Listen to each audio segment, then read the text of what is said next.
Estem en un moment en el qual estan apareixent moltes innovacions educatives i dintre d'aquest moviment de renovació pedagògica, l'educació viva és un dels corrents que està entrant amb més força.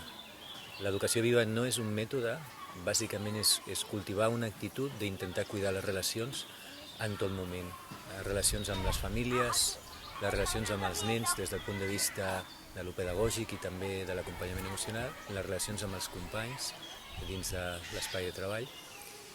I apareix la necessitat de marcs de referència, d'experiències inspiradores, d'un rigor en l'acompanyament en aquests processos de transformació i d'innovació en les escoles. Per donar resposta a aquesta necessitat, la nostra associació ofereix un curs d'aprofundiment d'educació viva, aquest proper curs escolar, que es diu Fonaments, experiències i recursos d'educació viva, que té 4 eixos.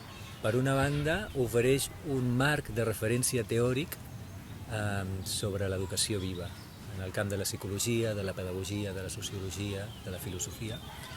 Per una altra banda, es mostren experiències, escoles d'educació viva ja consolidades que puguin servir com una inspiració per d'altres persones. El tercer eix és que ofereix recursos i estratègies per l'acompanyament emocional, per l'acompanyament de les famílies, per l'acompanyament pedagògic. I per últim, l'últim aspecte és que s'afavoreix un procés d'autoconeixement i de reflexió sobre la pròpia pràctica perquè no sigui només l'assoliment d'informació, sinó també el desenvolupament d'una actitud pròpia. I en definitiva el que ofereix el curs és un espai, és un moment per poder acompanyar amb rigor tota aquesta necessitat d'innovació i de transformació personal i transformació social que estem vivint ara en el món educatiu.